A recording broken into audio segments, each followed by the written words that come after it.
tuned into the sounds of Urban X. So the rapper Dababy.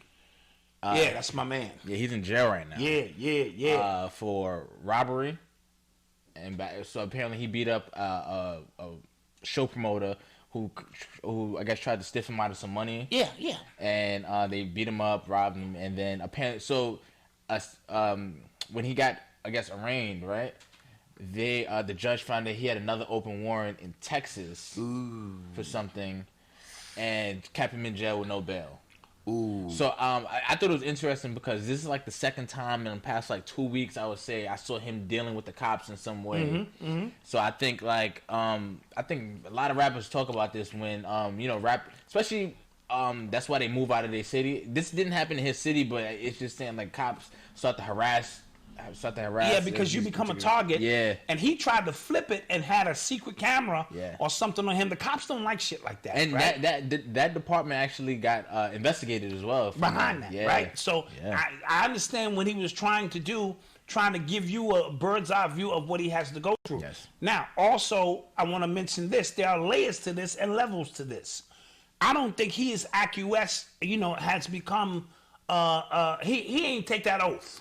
Let's just be a buck about that, right? He ain't take that oath yet. So a lot of times you're getting bombarded from all different angles. Niggas in your hood want to test you because you say, I run up on your mama and children, put $1 million on your head, make one of your partners can kill you. That's the dope line. Nigga said, I'll take out $1 million and put 20 on your head and make one of your partners come kill you. You know what I'm saying? So, and he about that. Yeah, a couple people one dude tried to test him on camera, and then the next video was Dababy's video after he knocked him out. After he knocked him out. So you get that heat from that end. You got chicks who trying to, come up. Right. You got the law enforcement who trying to see really what you're doing, because for years, a lot of these rock and roll artists in particular were trafficking drugs throughout the country because they was on private jets, and it was the easiest way to move drugs around the country. That's why when whoever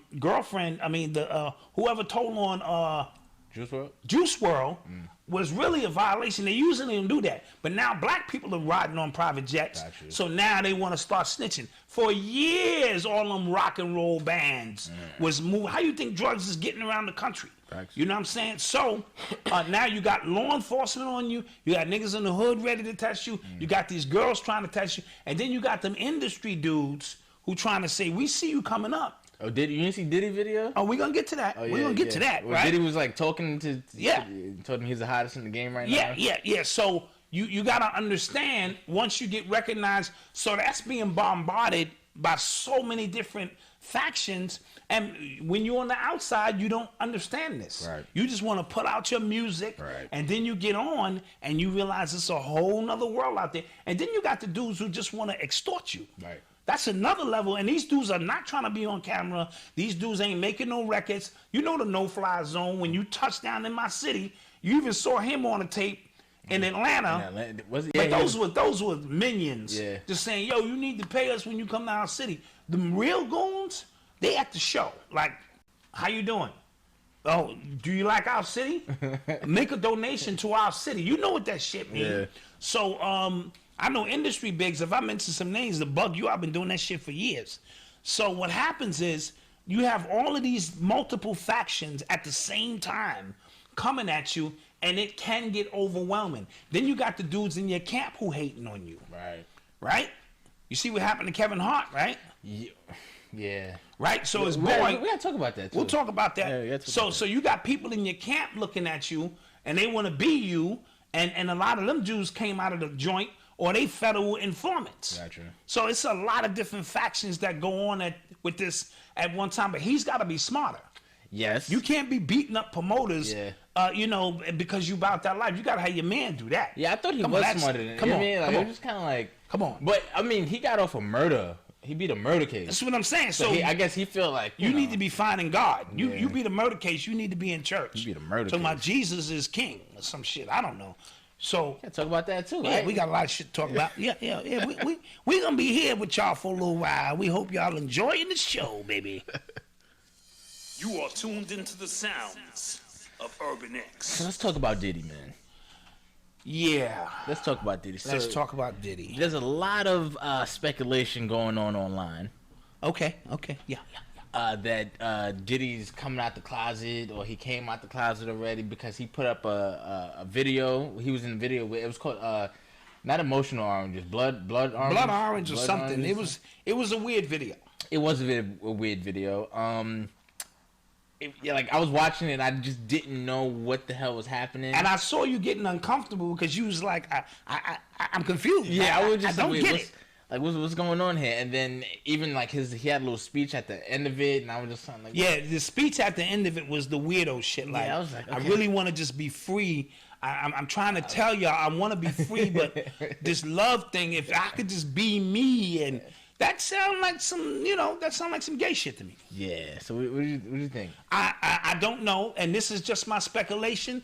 I'm ready to pull my shoulder out, ladies and gentlemen. Ready to pull the shoulder. Here we go. So he also had something on Twitter where he was just talking into the camera about how rough the year was. Right. Okay. It appears to me that the pressure from all the dirt that he's done is starting to catch up to him, and he's riddled with guilt, and it's a lot going on, in the coming days, or somebody is about to drop the bomb on this nigga. Either that, because we in 2020. Y'all want to see what's really going on? Somebody is going to drop the bomb on him, I think, coming up this year. Somebody even said he might get out in front of that and it just come out as a gay artist or something like that. So all of these things playing in at the same time, we know if you are in the industry or anywhere close in the industry, you know at minimum, this nigga's behavior is suspect. Yes? Okay. You did see him with the Fabulous interview? Oh yeah. On the drink. Come on, man. You don't talk to other niggas like that. I don't care. I don't even play with other niggas like that. You know what I mean? So we've seen some weird, bizarre behavior. I don't even want to get into his body count. You know what I mean? Alleged body count. And he always seems to escape from the city, college, body count, to the Sean body count, to the alleged Biggie body count, to the Tupac body count, to the allegedly alleged guys. Wolf, his own man body count, allegedly, right? So eventually these things will catch up to you at some point in time, or you have to pay that piper. So in my humble opinion, it's all, Nothing, go ahead.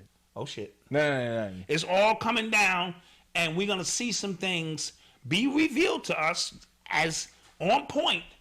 And so I think Diddy is under a lot of pressure. A lot of pressure. Okay. You know what I mean? And again, those in the industry think this nigga is the devil. Hands down. Yeah. Right? So I want to keep our eye on that. That video called Blue Orange or Bloody Orange. I think it was Blood Orange or something like some shit. People in the chat know what I'm talking about. They can look that shit up. The shit was real weird. Yeah, even at the beginning, because I wasn't sure if the woman at the beginning was the one who was arguing at the beginning looked like a man and transgender, and then the whole bunch of niggas hugging each other and shit, and it just got real weird. And then his message at the end of it seemed to just be a little weird to me. That's all. So let's keep an eye on that as 2020 progresses. Okay. And I would not be surprised. So I want to ask you a question. Is there a roadmap to success? I'll stop you right there. The answer is no. And that's okay, because everybody has their own path and their own journey that they need to go on. To paraphrase one of my favorite quotes by B.J. Neblet, we are the sum of our total experiences, and those experiences, be they positive or negative, ultimately shape us into who we are. To add to that as well, I feel like those experiences ultimately shape what we want out of life and our definition of success and excellence.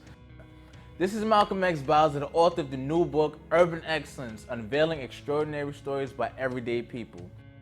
What this book shows you is 11 amazing stories of 11 different people who all have the same goal in life, and that's to reach success and excellence, but they go about it in different ways.